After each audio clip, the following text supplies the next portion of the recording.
अनुप्रिया सुल्तानिया क्या है? कि मैं एक फाइटर हूँ।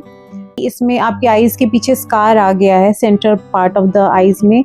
तो ऐसा था कि मेरे पैरों से ज़मीन सरक गई, क्योंकि मैं अभी तक गाड़ी चलाती थी, मुझे सब चीज़ दिखाई देता था, और अचानक से आपको कोई बोले कि आपके आईज के सेंटर पार्ट में स्कार आ जाए, तो वो मेरे लिए मतलब मैं समझ ही नहीं पा रही थी कि अचानक से ऐसा मेरे साथ कैसे हो गया। तब भी मैंने अपने आप को बहुत समय लेके ही समझाया कि जब प्रॉब्लम है तो प्रॉब्लम का सलूशन भी होगा, कहीं ना कहीं होगा। फिर एक ही फोकस है कि लोग बोलें कि इससे जो भी कंटेंट आता है अनुप्रिया टेल से हमारा बहुत फ़ायदा होता है। मैं चाहती हूँ कि लोगों का फ़ायदा हो। पर्सनल लाइफ से लेकर प्रोफेशनल लाइफ तक जो भी प्रॉब्लम होती है, इवन कुकिंग तक का कि किसमें कितना मसाला होना चाहिए, उसके लिए भी आप अनुप्रिया जी को कनेक्ट कर सकते हैं, क्योंकि इनकी बातें मसालेदार होती है। हेल्थ चैलेंजेस से लड़ रहे लोगों को आप क्या सलाह देना चाहेंगे या सीख देना चाहेंगे? हेल्थ चैलेंजेस से जो लड़ रहे हैं उनके लिए एक ही चीज़ कहूँगी कि आप आगे बढ़ते जाइए। जो भी इश्यूज हैं, ऐसा नहीं है दुनिया में, अगर आपके पास स्किल है तो स्किल जिसके पास रहती है ना, उसके पास पैसा, लोग और पावर अपने आप आ जाता है। तो मेंटल और फिजिकल दोनों वर्क चाहिए आईज के साथ। फिजिकल तो वो कर रहे हैं, और मेंटल आपको अपने आप को मोटिवेट करते रहना है।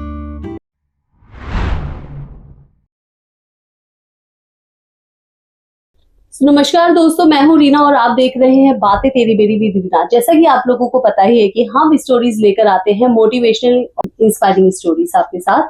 सो ऐसे ही एक और पर्सनैलिटी आज हमारे साथ बैठी हुई है, अनुप्रिया सुल्तानिया, जिनकी जो जर्नी है, लाइफ जर्नी बहुत ही इंटरेस्टिंग है और बहुत ही इंस्पायरिंग है। बिल्कुल आपने सही कहा, बचपन से आर्ट और क्रिएटिविटी में उनकी एक अलग ही पहचान रही है। नेशनल लेवल पर आर्ट कंपटीशन में 2 ब्रॉन्ज मेडल और 1 गोल्ड मेडल जीत चुकी है। हिस्लप कॉलेज नागपुर से उन्होंने बीएससी बायोकेमिस्ट्री किया और एमबीए की पढ़ाई भी की। शादी के बाद उन्हें अचानक से पता चला उनकी आंखों की एक डीजनरेटिव कंडीशन के बारे में। फिर भी उन्होंने हार नहीं मानी और आज वो एक इंस्पायरिंग कंटेंट क्रिएटर है और साथ में मल्टीटास्किंग मॉम भी है।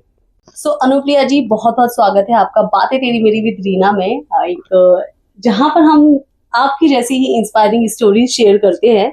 So first of all thank you so much कि आपने इतना प्रीशियस टाइम दिया हमें। आप दिल्ली आए और स्पेशल और हमें टाइम दिया इस चीज के लिए। तो सबसे पहले हम जानना चाहेंगे कि जो ऑडियंस आपको फर्स्ट टाइम देख रही है, उनके लिए अनुप्रिया सुल्तानिया क्या है या कौन है? मैं कहना चाहूँगी कि मैं एक फाइटर हूँ, जिसने लाइफ की हर सिचुएशन में भी जो भी सीन आया उसमें हार नहीं मानी। ठीक है, जो भी प्रॉब्लम है अब आगे बढ़ेंगे, तो एक फाइटर कहना चाहूँगी। वाओ। सो अनुप्रिया जी, ये बताइए कि आपने भी जैसे बताया कि स्ट्रगल वाली आपकी लाइफ रही है, राइट? और एक फाइटर हैं और आप। फाइटर हैं आप। तो इस फाइटर की जो चाइल्डहुड जर्नी थी वो कैसी थी? चाइल्डहुड जर्नी तो मेरी बहुत ही अच्छी थी, जैसे एक नॉर्मल गर्ल जैसी थी। मैं बहुत ही क्रिएटिव थी, आर्ट में मेरा बहुत अच्छा था। मुझे नेशनल लेवल में भी ब्रॉन्ज मेडल और गोल्ड मेडल मिले थे। क्लास 6 में मुझे डीपीएस आरकेपुरम और डीपीएस वसंत कुंज जाने मिला था, जिसमें मुझे नेशनल आर्ट्स फाउंडेशन की तरफ से गोल्ड मेडल भी मिला था। मैंने ग्रीटिंग कार्ड्स और जो आर्ट की चीज़ें रहती है बहुत अच्छी बनाई थी। मैं स्कूल की तरफ से 2-3 बार दिल्ली आ चुकी थी डीपीएस एनटीपीसी की तरफ से। और क्रिएटिव जर्नी मेरी बहुत अच्छी रही थी। मुझे आर्ट में drawing, painting, canvas painting, wall painting, सब चीज़ों का बहुत शौक है। क्या बात है। तो ये बताइए, जब आपको नेशनल लेवल का मेडल मिला, उस टाइम पे कैसी फीलिंग आ रही थी? वो फीलिंग ही अलग थी। स्कूल में सब बच्चों के बीच में जब नाम अनाउंस किया गया और वो मेडल दिया गया हाथ में, तो मुझे खुद को पता चला कि मैं इतना अच्छा कुछ क्रिएट कर सकती हूँ। एक कॉन्फिडेंस आया। सो नाइस हसीन की ये बहुत ही लाइक इंटरेस्टिंग चीज है कि जो अनुप्रिया आज हम देख रहे हैं, उनकी बचपन की जर्नी कितनी अच्छी रही है। बिल्कुल। तो अनुप्रिया जी, मुझे ये बताइए, जब उस टाइम में आप फर्स्ट टाइम आपको गोल्ड मेडल मिला था या फिर नवाजा गया था उन चीज़ों से, तो आपने अपनी वो खुशी फर्स्ट टाइम किसके साथ शेयर करी थी? मम्मी पापा के साथ। ओके। सो मम्मी पापा का रिएक्शन कैसा था?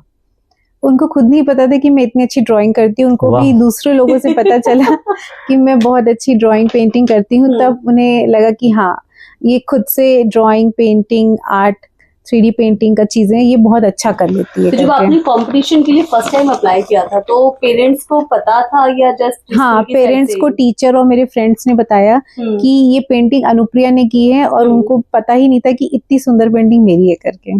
तो जब उनको पता चला तो क्या उन्होंने फिर आपके आगे हेल्प करी, या फिर आगे आपको करियर गाइडेंस के बारे में कुछ ऐसा उन्होंने सपोर्ट करा कि आपको इस फील्ड में वर्क करना चाहिए या नहीं?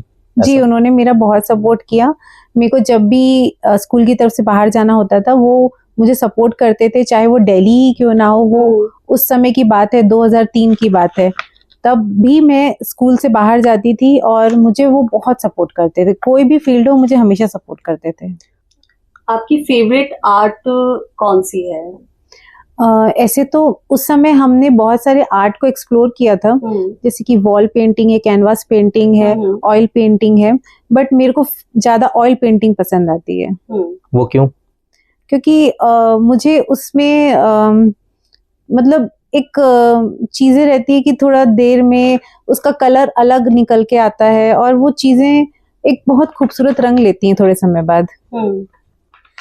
आपकी एजुकेशनल जर्नी, आपने बताया कि डीपीएस एनटीपीसी से आपने किया था, उसके बाद फिर आप स्कूलिंग आपकी वहां से कंप्लीट हुई थी, राइट? फिर जब आप कॉलेज लाइफ में आए तो कॉलेज लाइफ की जर्नी आप मुझे कुछ बताएंगे, हमारे साथ शेयर करना चाहेंगे? मैंने अपना बीएससी बायोकेमिस्ट्री हिस्लप कॉलेज नागपुर से किया था। फिर मैंने एमबीए एचआर मार्केटिंग किया है। ओके। सो उसके बाद लाइक प्रोफेशनल जर्नी भी कुछ रही थी या जस्ट? एमबीए करने के बाद मेरा जॉब लगा था, बट जॉब नहीं कर पाई एंड शादी हो गया था। शादी हो गई थी, ऑलराइट। शादी के बाद की लाइफ कैसी थी? शादी की लाइफ की बहुत अच्छी थी। शादी मतलब मेरी एक जॉइंट फैमिली में हुई। मेरे इन लॉज भी बहुत अच्छे हैं, और शादी के बाद जैसे सबके लाइफ में थोड़ा ऊपर नीचे रहता है, वैसे ही नॉर्मल लाइफ थी मेरी भी। बैलेंस कर ली थी सारी चीजें इजीली। हाँ। मेरी मम्मी पापा बोलते थे कि अनु बहुत स्ट्रांग है, वो सब चीज को कर लेगी, कुछ भी हो उसको जो पाना है वो कर लेगी। तो अनुप्रिया जी, फैमिली बैलेंसिंग करते करते तो आप ने कर लिया, एंड हर किसी की लाइफ में एक टर्निंग पॉइंट होता है। क्या आपकी लाइफ में भी कोई ऐसा टर्निंग पॉइंट आया है? हाँ, मेरी लाइफ में शादी के 4 इयर्स बाद कुछ ऐसा हुआ कि मुझे पता चला कि अचानक से मुझे थोड़ा सा ब्लर दिखा। तब हमने जब टेस्ट कराया तो मुझे पता चला कि मुझे आईज में कुछ इश्यूज हैं, मैक्युलर डिजेनरेशन करके। और फिर इस चीज का हमने कभी सुना नहीं था नाम, हमारे एरिया में हमने कभी सुना नहीं था। हमें बस पता था कि एक चश्मा होता है और एक कैटरैक्ट होता है। फिर जब इसके बारे में पता चला तो हमें लगा कि इसके लिए और रिसर्च करना चाहिए, समझना चाहिए कि इसको सॉल्व कैसे करें। तब फिर मुझे जब डॉक्टर्स ने बताया कि इसमें आपके आईज के पीछे स्कार आ गया है, centre part of the eyes में, तो ऐसा था कि मेरे पैरों से जमीन सरक गई। क्योंकि मैं अभी तक गाड़ी चलाती थी, मुझे सब चीज दिखाई देता था, और अचानक से आपको कोई बोले कि आपके आईज के सेंटर पार्ट में स्कार आ जाए, तो वो मेरे लिए मतलब मैं समझ ही नहीं पा रही थी कि अचानक से ऐसा मेरे साथ कैसे हो गया। तब भी मैंने अपने आप को बहुत समय लेके ही समझाया कि जब प्रॉब्लम है तो प्रॉब्लम का सलूशन भी होगा, कहीं ना कहीं होगा। फिर मेरे को जब मिला उस प्रॉब्लम का सलूशन कि आयुर्वेदिक ट्रीटमेंट है उसका श्रीधरियम कोठातुकुलम केरला में, तो वहां जाकर के मुझे पता चला कि मैं एक अकेली नहीं हूँ, मेरे जैसे और भी बहुत सारे लोग हैं जिनको आईज के बहुत सारे इश्यूज हैं। तो वो वर्ल्ड का ऐसा एक सेंटर है जहाँ पे जो डिजीज आपका क्योरेबल नहीं है, वहां पे वो उसको अच्छे से हील करते हैं। तो वो आईज से रिलेटेड सिर्फ डिजीज? जी। ओके। और मुझे वहां से बहुत सपोर्ट मिला, आईज को हीलिंग मिला, और अभी मैं अपनी लाइफ को मैनेज कर पा रही हूँ उसी ट्रीटमेंट के हिसाब से। तो कहते हैं कि मेंटल और फिजिकल दोनों वर्क चाहिए आईज के साथ। फिजिकल तो वो कर रहे हैं, और मेंटल आपको अपने आप को मोटिवेट करते रहना है। तो ये अभी जैसा आप बता रहे थे कि हमने कभी सुना नहीं, मैक्युलर डिजेनरेटिव, आई थिंक यही नाम बताया था, मैक्युलर डिजेनरेशन। तो ये अगर सिंपल लैंग्वेज में ऑडियंस को हमें बताना है कि मैकुलर डीजनरेशन क्या है, सो दैट वो भी अंडरस्टैंड कर पाए, तो कैसे आप उनको डिफाइन करना चाहेंगे? एक ये मैक्यूलर डिजनरेशन में बेसिकली आपके आईज में जो रेटिना होता है, centre part of eye ball, वहां पे एक स्कार आ जाता है। स्कार मतलब एक निशान आ जाता है, उस पार्ट से आपको आईज में इमेज नहीं बनती है। तो आपका आईज थोड़ा सा मूव करता है लेफ्ट राइट, जहाँ इमेज बन जाए। प्रॉब्लम कुछ नहीं है, ब्लड सर्कुलेशन उस पार्ट में नहीं जाता। जैसे समझ लीजिए आपको हाथ में कहीं कट लग गया तो तुरंत ब्लड क्लॉट के लिए वहां पे एक स्कार बन जाता है। तो सेम वैसा आईज के अंदर हो जाता है, जिससे वहां पे क्लॉट जैसा बन जाता है और वहां पे ब्लड सर्कुलेशन नहीं जाता। उसी चीज को अगर आप क्योर करेंगे तो वो मैक्यूलर डिजनरेशन हट जाएगा, पर उसका अभी इंडिया में वैक्सीन नहीं आया है। अच्छा, तो अभी आप जो श्रीधरम में जाकर आप ट्रीटमेंट करा रहे हो, तो इससे आपको कुछ फर्क पड़ा और आपकी आईज का ट्रीटमेंट अभी प्रॉपर हो चुका है या फिर क्या? एक्चुअली इसका ट्रीटमेंट नहीं है अभी वर्ल्ड में, बट ऐसा है कि हम जो ट्रीटमेंट करा रहे हैं आयुर्वेदिक ट्रीटमेंट है, जिसमें वो बेसिकली स्टेबल रखते हैं चीजों को और खराब नहीं होने देते हैं।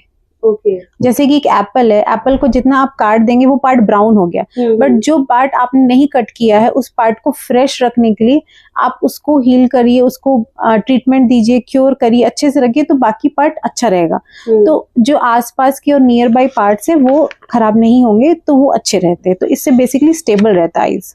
तो जब ये प्रॉब्लम आपकी लाइफ में आई तो उसके बाद लाइफ कैसे चेंज हुई? मतलब डेली लाइफ में किस तरीके से आपने मैनेज किया चीजें? हाँ, डेली लाइफ में बहुत थोड़ा सा मिस हो गया था। जैसे कि मेरे को पर्टिकुलर आप बोलेंगे कि बारीक चीजें काटिए, बारीक काम करिए, वो सब नहीं हो पा रहा था। बट फिर मैंने अपने आप को उस हिसाब से मैनेज किया कि जो काम मुझे बनता है मैं वो करूंगी, और जो नहीं बनता हम दूसरे को दे सकते हैं। तो जो मुझे बनता मैं वो काम करती हूँ, और जो चीज नहीं बनता हम उससे हेल्प ले लेते हैं दूसरों से। फैमिली से किस तरीके का सपोर्ट मिला? बिकॉज हम इंडिया में रहते हैं एंड आफ्टर मैरिज अगर किसी लेडी को इस तरीके की प्रॉब्लम हो जाती है तो लोग एक्सेप्ट नहीं करते इजीली।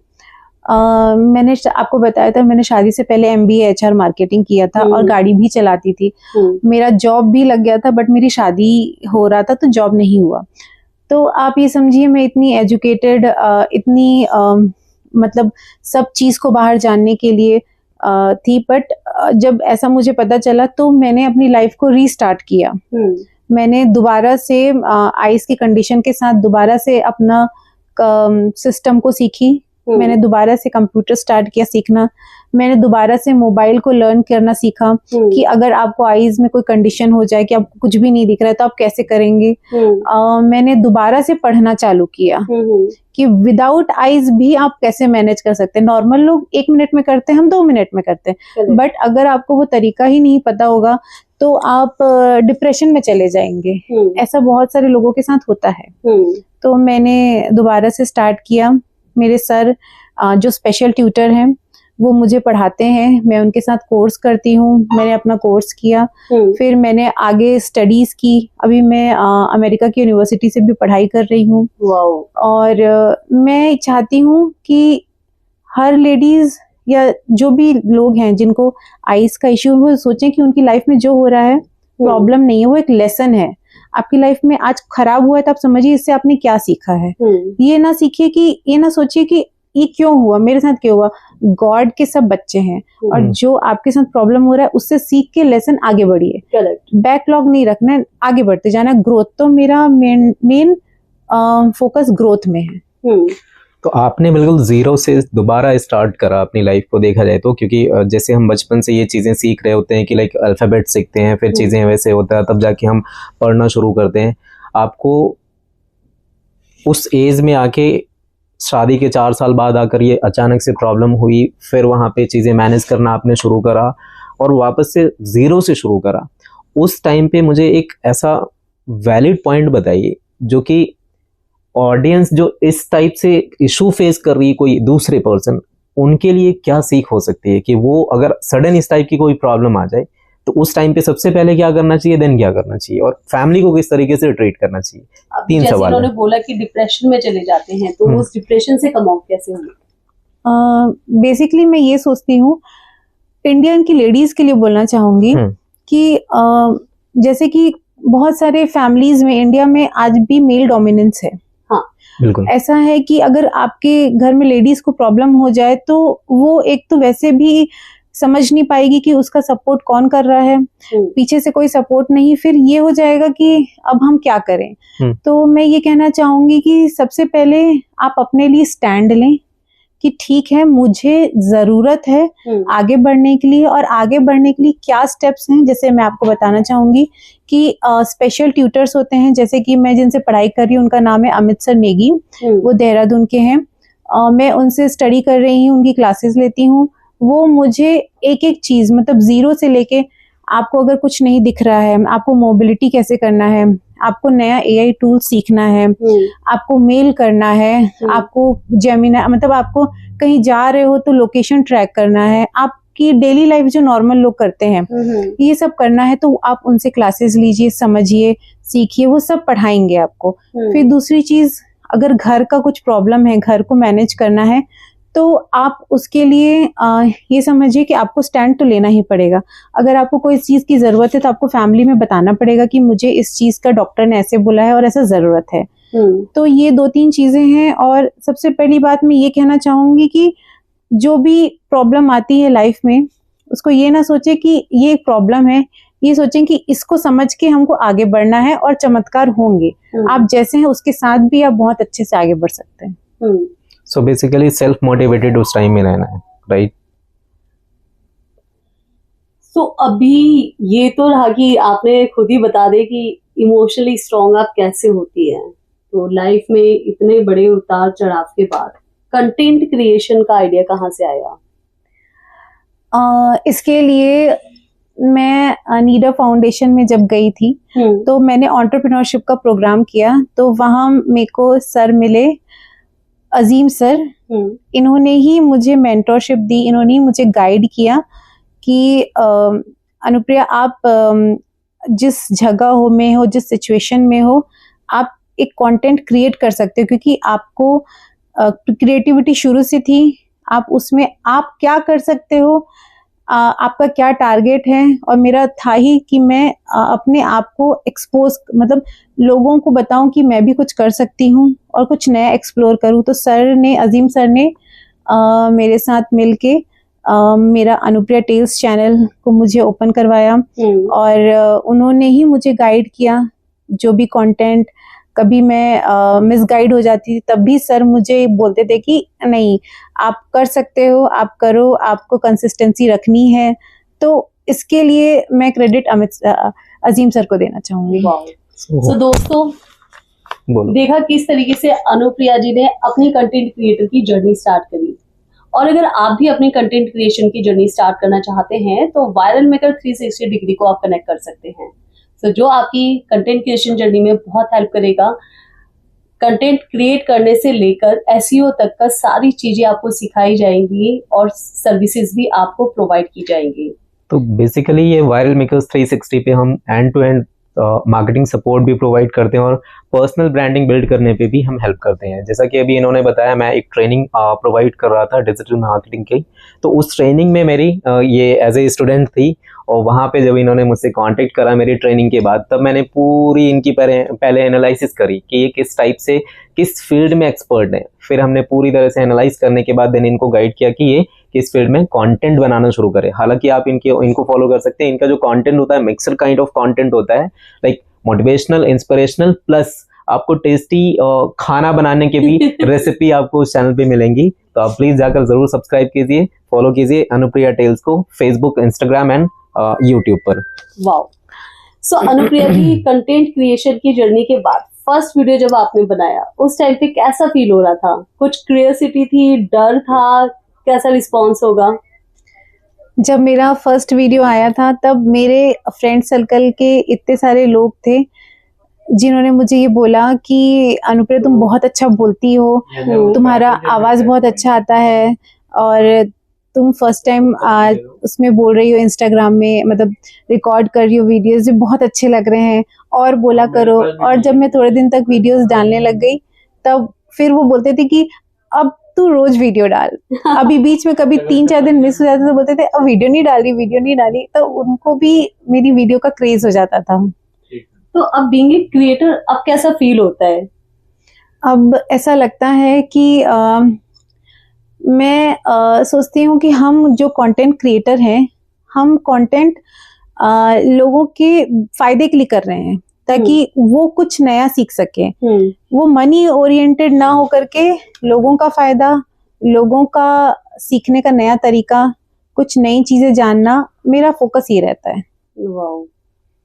अब मुझे एक चीज बताएंगे, अभी आप कई मल्टीपल सिटीज में आप घूमने गए, कई मल्टीपल ऐसे लोकेशंस में घूमने गए, क्या आपको एक भी ऐसे आपकी ऑडियंस मिली या आपके फैन फॉलोअर्स मिले कहीं पे? ऐसे एक्चुअली क्या होता है, मेरे जो लोग मुझे फॉलो करते हैं वो मुझे कुछ समय बाद ही मैसेज करते हैं कि कमेंट्स में वीडियोस नहीं आ रहे हैं, वीडियोस नहीं आ रहे हैं। तो फिर मेरा भी शेड्यूल ऐसा रहता है कि कभी मुझे कुछ में बिजी हूँ, कभी कुछ में बिजी, तो मैं उनको बोलती हूँ यस यस करूंगी, जल्दी आ रही है। और फिर चलो 2-3 दिन हो गया, फिर लगता है कि कंटेंट भी ऐसा डाले ना कि कुछ लोगों को फायदा मिले। Exactly. मीन्स वो लोग उसको देख के बोले कि हाँ उनका फायदा हो रहा है, वो मुझे इसलिए फॉलो करें कि आप बहुत अच्छा बताते हैं, करते हैं। तो मैं वैसा चाहती हूँ कि कंटेंट डालूं तो मैं उस टाइप का डालूं करके।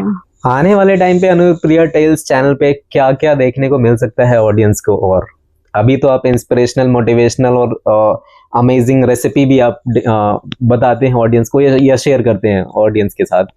आने वाले टाइम पे और कुछ आपका प्लान है कि और कुछ मुझे शेयर करना है इस मेरा एक ही फोकस है कि लोग बोलें कि इससे जो भी कंटेंट आता है अनुप्रिया टेल्स से हमारा बहुत फायदा होता है।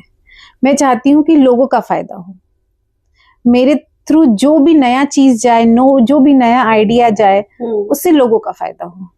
बेसिकली अगर हम समझे तो इनके चैनल पे आपको ये एक प्रोफेशनल एक्सपर्ट है जो कि आपको किसी भी फील्ड से रिलेटेड अगर इश्यूज हो रही है या आप फेस कर रहे हैं, यानी आपकी पर्सनल लाइफ से रिलेटेड, तो आप इनकी वीडियोस देख सकते हैं, इनसे डीएम में बात कर सकते हैं, आपको जरूर ये बेटर गाइडेंस प्रोवाइड करेंगे। पर्सनल लाइफ से लेकर प्रोफेशनल लाइफ तक जो भी प्रॉब्लम होती है, इवन कुकिंग तक का कि किसमें कितना मसाला होना चाहिए, उसके लिए भी आप अनुप्रिया जी को कनेक्ट कर सकते हैं, क्योंकि इनकी बहुत ही अच्छी मजेदार वीडियोस और रेसिपी वीडियोस भी हमें वहाँ मतलब बेसिकली देखने को मिलती है। इनकी बातें मसालेदार होती है। बिल्कुल, गरम मसाला जो लाइफ में चाहिए होता है वो सब मिलता है। बताइए, कुकिंग और मोटिवेशनल वाली थिंग्स को आप कैसे मेंटेन करती हैं? अभी जैसा आपने शेयर किया था कि आपके साथ इशू होती है कि हाँ वो कुछ चीजें, बारीक चीजें आप कट नहीं कर सकती हैं, वो है ना। तो जब आप कंटेंट, क्योंकि मैं वैसे बहुत बार इनके साथ ये वाली चीजें मैंने फेस करी है कि ये कंटेंट शूट करने में मुझसे आइडियाज ले रही थी, सर ये नहीं हो पा रहा, ऐसे नहीं हो पा रहा है, मैं क्या करूं। तो मैंने भी गाइड करा, उसके बावजूद आप मुझे बताएं रियल टाइम पे, क्योंकि आप शूट कर रहे होते हैं, शूट भी कर रहे होते हैं और खुद वो बता भी रहे होते हैं, तो आपको कितना प्रॉब्लम होता है या उसको मैनेज कैसे करते हैं आप? पहले तो मेरे को लगता था जैसे भी बन रहा है शूट कर लो, काट रहे तो भी शूट कर लो, बोल रहे तो भी शूट कर लो, नेचुरली जो आ रहा है वैसे शूट कर लो। फिर थोड़े समय बाद समझ में आया कि नहीं, थोड़ा सा चीजों को क्लीन करना पड़ेगा, क्लियर करना पड़ेगा। तब फिर step by step Azeem sir ने गाइड किया कि शूट कर रहे हो, जगह को साफ रखो, क्लियर रखो, क्लीन रखो, बोल रहे हो तो वॉइस को क्लियर रखो, चीजें दिखा रहे हो तो क्लियर रखो। तो ऐसे में सामने वाला ऑडियंस भी थोड़ा सा चीजों को अच्छे से समझ पाता है। उनको भी अपन कहते हैं ना, अपन होटल में जाते हैं तो अपन आंखों से पहले देखते हैं, बाद में टेस्ट करते हैं। तो लोग भी इंस्टाग्राम की वीडियोस को सिर्फ 2-3 सेकेंड्स देखते हैं आंखों से, अच्छी लगी तो ठीक है, नहीं तो दूसरी स्क्रॉल कर देंगे, भले कंटेंट कुछ भी हो। तो वो चीज मैंने समझा कि स्टार्टिंग के कुछ सेकंड्स में आपकी चीजें दिखनी भी अच्छी चाहिए और उसी में आपका पंच होना चाहिए। Exactly. तो बेसिकली इंस्टाग्राम के एल्गोरिदम को ये समझ पाई हैं। मतलब देखना जरूरी नहीं है, समझना बहुत इंपॉर्टेंट है। अच्छा मैं बताऊं, इनकी कुछ वीडियोस पे व्यूज भी अच्छी खासी गई है। 20,000 एक वीडियो पे आई थिंक 30,000 क्रॉस हुई थी, है जो एक बात और बताऊं, हमारी ऑडियंस भी जानती है ये चीजें कि जो वसुंधरा रटोरी आई थी, तो इनकी फ्रेंड है वो Vasundhara Raturi, Saregama little champs she was, so she has came to our like वो मोमेंटम अवार्ड्स में वो आई थी, है ना। राइट। तो इन्होंने ही उनका रेफरेंस दिया था और बहुत बहुत अमेजिंग पर्सनालिटी है। Thank you so much. वो भी उनकी एक बहुत वीडियो भी- इंस्पिरेशन है। हाँ, वो भी बहुत अच्छी इंस्पायरिंग है। तो आप उनसे कहाँ मिली थी? क्या हमारी ऑडियंस को आप बता सकती हैं? मैं उनसे वहीं श्रीधर में मिली थी। अच्छा, okay she is also facing some same sort of issues. Okay. तो वो भी एक बहुत इंस्पायरिंग है। वो भी वुमेन्स को इंस्पायर करने के लिए, उनको एम्पावर करने के लिए बहुत काम करते हैं। तो मुझे बेसिकली उनसे बहुत कनेक्ट हुआ, क्योंकि वो भी दूसरों को अपलिफ्ट कर रहे हैं। तो वो मैंने भी सर को बताया कि वो बहुत अच्छा काम करती है, सिंगर बहुत अच्छी हैं और सारेगामा में अवार्ड भी जीत चुकी हैं। तो ऐसे ब्यूटीफुल एक्चुअली। सो ये बताइए कि जो हमारी ऑडियंस है, सॉरी आपकी ऑडियंस है जो आपको देखेगी, तो उनको अनुप्रिया टेल्स क्या कहना चाहेगी, वो क्यों आपको फॉलो करे? हाँ, जैसा कि आपने अभी बताया एल्गोरिदम आप समझ चुके हैं। आप बताएं एक लाइन में ऐसा, लाइक 5 to 10 सेकेंड्स में बताइए why they should follow you. अगर आपको अपनी लाइफ में कुछ ऐसा यूनिक और एक ऐसा मोटिवेशन चाहिए कि आपको हर समय वो ये मोटिवेट करे कि गिरना नहीं है, आगे बढ़ते जाना है, तो follow Anupriya tales. Amazing line थी। गिरना है, क्या क्या आपने लाइन क्या बोला था, दोबारा रिपीट करेंगे? गिरना नहीं है और आगे ही बढ़ते जाना है। ओके, सो बेसिकली गिरने के बाद संभलना है तो आप अनुप्रिया टेल्स को फॉलो करो। बिल्कुल। सो अनुप्रिया जी ये बताइए, अभी तो आप फुल टाइम कंटेंट क्रिएटर हैं, सो बच्चों को और अपने करियर को या फैमिली को किस तरीके से बैलेंस करते हो सारी चीजें? भाई हमें तो बहुत तकलीफ, वो परेशानियां होती हैं, कभी कुछ छूट जाता है, कभी कुछ छूट जाता है। मेरा लाइफ में सिंपल फंडा है, आपको आपके काम जो हैं सारे करने हैं। समय आपके पास भी 24 आवर्स है, आगे वाले के पास भी 24 आवर्स है, बट आपके जो काम है, आपके फैमिली में जो इन लॉज के काम है, वो आपको करने हैं। आपको अपने काम भी करने हैं और जो बच्चों के काम है उनको भी करने हैं। तो बेसिकली आपको एक डायरी बना लेनी चाहिए जिसमें आपको अपना टाइम मैनेज कर लेना चाहिए, और जिस समय आप समझ गए कि हमारा ये शेड्यूल है, आप उस हिसाब से काम करिए। और अगर कुछ प्रॉब्लम आ रही है तो आप उस चीज को फैमिली मेंबर से कन्वे कर सकते हैं कि इस टाइम मैं थोड़ी बिजी हूँ, आप उस चीज को संभाल लीजिए, और आप उसमें अपना स्टैंड जरूर लीजिए। उस समय पीछे मत हटिए कि वो नहीं संभालेंगे तो क्या होगा। अपना स्टैंड लेंगे आप, तभी आप आगे बढ़ सकते हैं। क्योंकि अगर आप नहीं समझेंगे तो आप अपना सपोर्ट सिस्टम जब तक नहीं बनेंगे, कोई आपके पीछे नहीं खड़ा हो सकता। सो ट्रू, सपोर्टिव तो खुद ही बनना पड़ता है। सो ये बताइए कि आप हैं तो मतलब एक बड़ी ही मोटिवेशनल मदर भी मैं कहूंगी। बच्चों के लिए, जो हमारे बच्चा ऑडियंस है वो देख रही हैं, या आपके भी जो भी बच्चे आपको जानते हैं, उनके लिए क्या लाइफ लेसन आप देना चाहेंगे, आप शेयर करना चाहेंगे?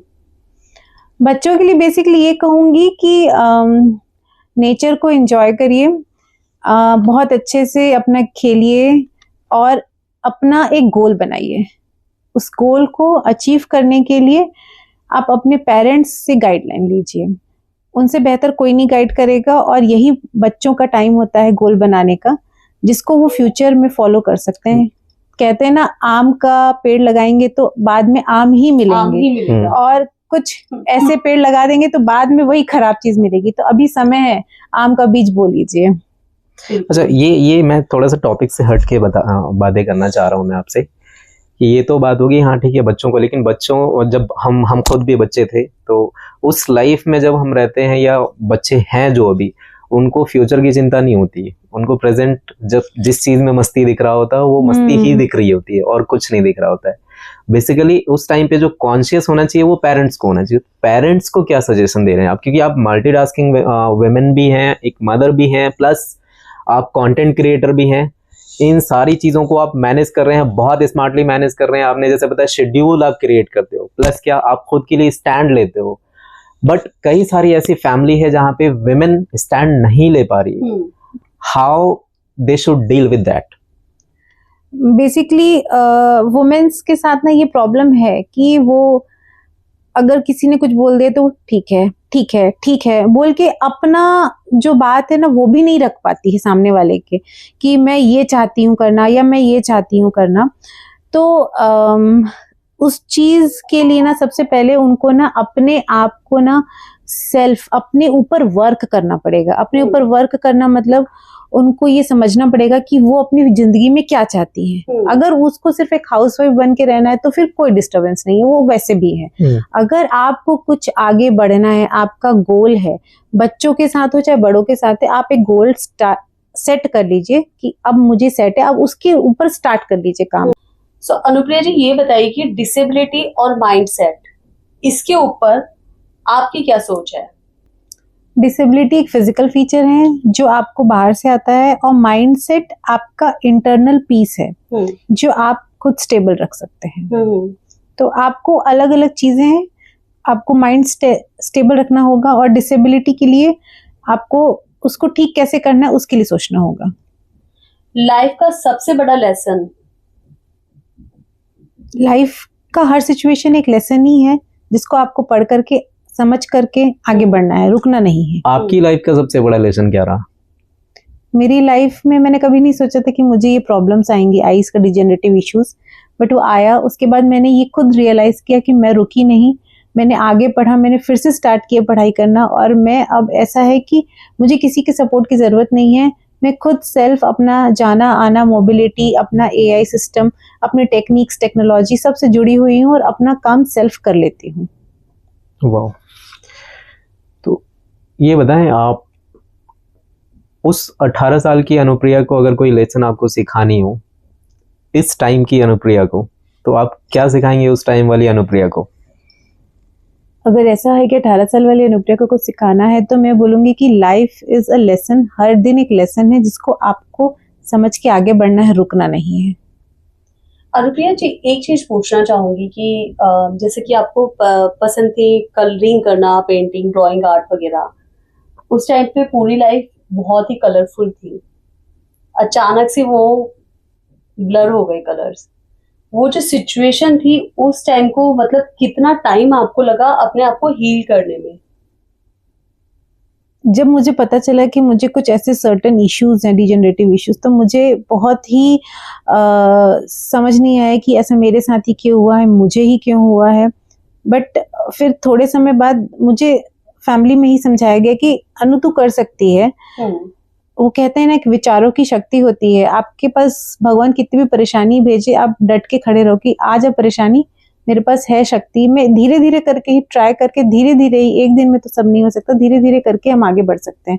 तो उन विचारों की शक्ति के साथ हम आगे बढ़ सकते हैं। विचारों की शक्ति आपकी परफेक्ट लाइन है कि जो विचारों की शक्ति है, आपकी सोच अगर पॉजिटिव है, माइंडसेट की है, तो डेफिनेटली कोई भी हर्डल होगा वो आप इजीली क्रॉस कर सकते हैं, जैसे कि अनुप्रिया जी ने अपनी लाइफ को इतना स्मूथ बना लिया है। सो अनुप्रिया जी फ्यूचर में क्या कभी कुछ मोटिवेशनल स्पीकर बनने का इरादा है? क्योंकि बातें तो आप उसी तरीके से करती हो। मेरा ये है ना कि जिस दिन मैं ये भगवान के दिए हुए हर लेसन्स को समझ जाऊं, और मुझे जब भगवान ने जितने भी समझ दी है, समझ में आ जाएगा कि प्रॉब्लम्स जो आपकी लाइफ में आती है ना, वो आपको गिराने के लिए नहीं आती है, लेसन के लिए आती है। मान लीजिए अगर आज आपके साथ किसी ने धोखा किया है, आप कितने समय तक लेके बैठे रहेंगे? 6 महीने, साल भर की मुझे किसी ने धोखा किया, ठीक है धोखा किया, it means it is a pattern, वो सामने वाले का नेचर है। अगर उसको आपके साथ नहीं रहना है, आप उसे छोड़िए और आगे बढ़िए। अब आप ये सीख लीजिए कि जो आपके पास आ गया है उसको हटाइए और आगे बढ़िए, फटाफट आगे बढ़िए, ना कि बैगेज को लेकर के बैठे रहना है। तो मैं यही कहूंगी कि अपने बैगेजेस को मत लीजिए, आगे बढ़ते जाइए, आगे बढ़ते जाइए। जो पीछे है उसको मुड़कर नहीं देखना है। तो मुझे एक चीज बताइए कि जब आपके साथ ये डिजेनरेटिव इशू हुई, और क्योंकि आप क्रिएटिव थे, पहले आर्ट एंड क्राफ्ट वगैरह की वर्क करते थे, तो अभी आपके साथ जब ये इशू हो गई है, देन क्या आपने वो अपनी क्रिएटिविटी छोड़ दी, अपने पेंटिंग आर्ट वगैरह की वर्क वो छोड़ दिया, या फिर आप उसे अभी किस तरीके से कर रहे हो? सही में मैंने बहुत समझ लीजिए शादी के बाद कभी कोई पेंटिंग की ही नहीं है, क्योंकि मेरे हाथ में ना वो ब्रश आया ना वो पेपर आया। बच्चों का पेंटिंग सिखाने के लिए पेंटिंग की थी, बट उस चीज को मैं बहुत मिस करती हूँ। आज भी ऐसा लगता है कि आंख बंद करके अगर मुझे कोई पेंट ब्रश दे देना तो मैं रात को 2 बजे भी उठ के पेंटिंग कर लूँ। मुझे वो चीजें बहुत फील होती हैं कि मैं उस चीज को कंटिन्यू करना चाहिए था, बट ठीक है, उस चीज़ को एक समय था जो हम छोड़ दिए हैं। अब हमें जो चीज़ अट्रैक्ट करती हैं कि अब AI टेक्नोलॉजीज आ गई हैं, हमें अपने आप को अपडेट करना है, तो मैं सोचती हूँ कि अब मेरा ध्यान उस चीज़ में है कि हमें अपने आप को अपडेट करना और आगे बढ़ाना है। मतलब क्रिएटिव आप अभी भी हैं, लेकिन आप डिफरेंट तरीके से क्रिएटिव हैं। अभी आप डिजिटल फॉर्म में क्रिएटिव, राइट? सही सही बोले, डिजिटल फॉर्म में क्रिएटिव हो गया। Very good. न्यू जनरेशन के साथ वो फॉर्म होती जा रही है। सो ये बताइए कि अगर आई साइट और हिम्मत दोनों में से किसी एक को चूज करना हो? हिम्मत। वो क्यों? हिम्मत रहेगी तो मैं किसी भी प्रॉब्लम को सॉल्व कर लूंगी, और आई साइट होने के बाद भी दिन भर माइंड में ट्रबल रहेगा तो सिर्फ रोती रहूंगी बैठ के। देखा आपने, नजर मायने नहीं रखता, नजरिया मायने रखता है। आप किस नजरिए से देख रहे हो। हेल्थ चैलेंजेस से लड़ रहे लोगों को आप क्या सलाह देना चाहेंगे या सीख देना चाहेंगे? हेल्थ चैलेंजेस से जो लड़ रहे हैं उनके लिए एक ही चीज कहूंगी कि आप आगे बढ़ते जाइए। जो भी इश्यूज हैं, ऐसा नहीं है दुनिया में, अगर आपके पास स्किल है तो स्किल जिसके पास रहती है ना, उसके पास पैसा, लोग और पावर अपने आप आ जाता है। तो आपको किसी भी चीज के लिए अपने आप को कम नहीं महसूस करना है। अगर आप डिसेबल हैं तो आपके पास कोई ना कोई ऐसी चीज होगी जिसका आप स्किल लर्न करिए और उसके साथ आगे बढ़िए। अपनी डिसेबिलिटी को बेसिकली नजरअंदाज कीजिए, अपनी एबिलिटी के ऊपर ध्यान दीजिए, और एबिलिटी के ऊपर ध्यान देंगे तो वो एबिलिटी कन्वर्ट होगी स्किल्स के ऊपर, स्किल्स कन्वर्ट करेगी आपकी मॉनेटरी टर्म में चीजें होंगी, है ना? सो अनुप्रिया जी, अगर आपकी वीडियो पर 10 लाख व्यूज आते हैं तो उनको 30 सेकंड्स में आप क्या मैसेज देना चाहेंगे? देखिए, love the nature and love yourself, यही मेरी लाइन है। Love the nature, love yourself. Wow, so ये बहुत पते की बात है। अगर आपने सोच लिया ना कि आपकी बॉडी में कोई भी डिसेबिलिटी है, किसी भी तरीके की प्रॉब्लम है, और आप उसको घर करके बिठा लेते हो, आगे बढ़ने से मना कर देते हो, तो आप कभी भी नहीं संभल सकते हो।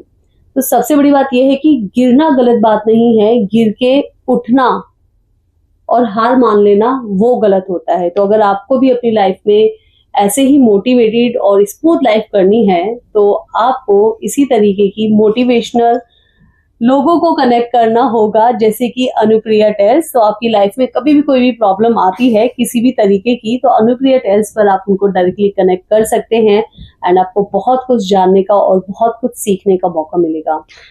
सो बेसिकली अगर आपकी दिशा बिल्कुल खो चुकी है, आपको समझ नहीं आ रहा मुझे किस दिशा में जाना चाहिए, आप अपनी पर्सनल लाइफ की दिशा को बेहतर तरीके से जानने के लिए आप कांटेक्ट कर सकते हैं अनुप्रिया टेल्स को। पर्सनल लाइफ की दिशा तुम्हारी तो कोई दिशा नहीं है ना। शुक्र है मेरी कोई दिशा नहीं है, क्योंकि मैं अपनी दिशा के अनुसार चल रहा हूँ। यहाँ पे दिशा का तात्पर्य है डायरेक्शन से। चलिए, सो अब एक रैपिड फायर राउंड करते हैं, बहुत सारी बातें हो चुकी हैं। So Azeem, start with you.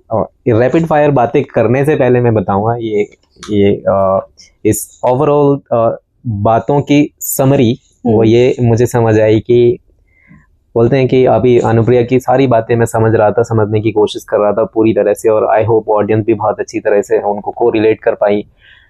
वो ये कि बोलते हैं बेशक सब्र करने से सब कुछ संभल जाता है, लेकिन सब्र करने से लेकर सब्र होने तक का सफर इंसान को कई बार गिराता है और उसको संभलना सिखाता है। तो इसी वजह से सब्र कीजिए, आने वाले टाइम पे आपका बहुत बेहतर टाइम आने वाला है और होगा जरूर, हर हाल में होगा। इस बात पे आपको यकीन होना चाहिए, अपने आप पर यकीन होना चाहिए। एक ये।